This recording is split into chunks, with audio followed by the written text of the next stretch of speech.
আসসালামু আলাইকুম সবাইকে, কেমন আছেন সবাই? আশা করি ভালো আছেন। আলহামদুলিল্লাহ আমিও ভালো আছি।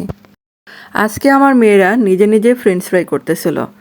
আর এই যে দেখেন, মানে নিজেই কেটেছে, নিজেই মানে সিদ্ধ দিয়েছে। সিদ্ধটা অবশ্য আমাকে মানে বলছিল দেওয়ার জন্য, তো সিদ্ধটা আমি করে দিলাম। আর এই যে দেখেন, আমি তাকে মানে বকতেছিলাম যে তেলের কাছে যেও না, তারপরও সে মানে ভেজে দিবে। তার কাজ মানে রান্না করতে তার খুব ভালো লাগে।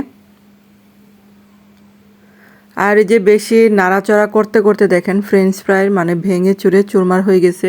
আর এই ভাঙা ফ্রেঞ্চ ফ্রাই যে এত মজার হয়েছিল কি বলবো।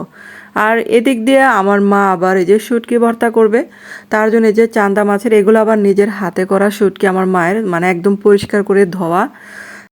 আর আজকে এগুলা ভর্তা খাবো, কারণ চান্দা মাছের ভর্তা যে কি মজার হয়, তার জন্য এখানে প্রথমে কাঁচামরিচগুলো একটু ভেজে নিচ্ছি। আর আমার চ্যানেলে যারা নতুন আছেন, এখন আমার চ্যানেলটাকে সাবস্ক্রাইব করে রাখেনি, তাদের কাছে অনুরোধ রইল প্লিজ চ্যানেলটাকে সাবস্ক্রাইব করে আমার পাশে থাকবেন এবং সাথে যেটা বেল বাটন আছে সেটা অন করে রেখে দেবেন।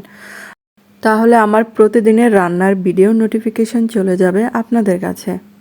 আর এগুলা একটু বাদামি করে ভেজে নিচ্ছি।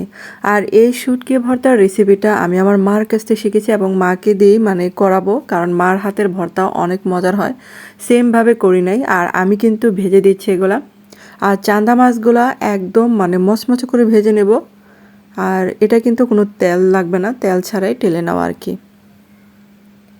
আর এগুলো একটু পোড়া পোড়া ভাব আসবে, তখনই কিন্তু নামাতে হবে।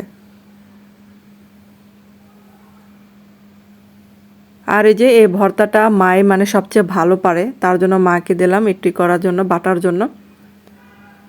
কারণ মা আবার নিজে ভর্তা করতে বেশি পছন্দ করে, তাই মাই মানে ভর্তা বাটি এগুলো মাই বেশি করে। আর চান্দা মাছগুলো কিন্তু ভাজার পরে মানে যখন তখন এই যে পানি থেকে ধুয়ে একটু তোলা হচ্ছে, কারণ যেহেতু রোদে শুকানোর সময় মানে একদম পরিষ্কার করে দিয়েছিল, তারপরে একবার করে মানে ধুয়ে এখানে বাটাবাটি করা হচ্ছে। আর এই যে চান্দা মাছগুলো কিন্তু একদম মিহি করা যাবে না, মানে একটু দানা দানা থাকবে যাতে কামড়ে কামড়ে পড়ে এটা।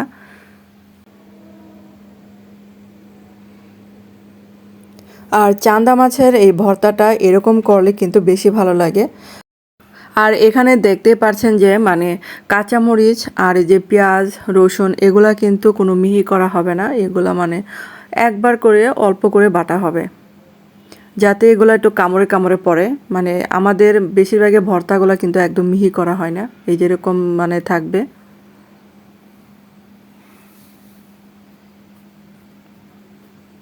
তো এখন কিন্তু উপর দিয়ে শুধু মানে গড়িয়ে নেবে। আর এই যে এখন সরিষার তেল দেওয়া হলো, আর সরিষার তেল দিয়ে ভর্তাটা সুন্দর করে মাখিয়ে নিতে হবে। আর ধন্যবাদ সবাইকে ভিডিওটা দেখার জন্য। ভালো থাকবেন, সুস্থ থাকবেন, দেখা হবে পরবর্তী ভিডিওতে।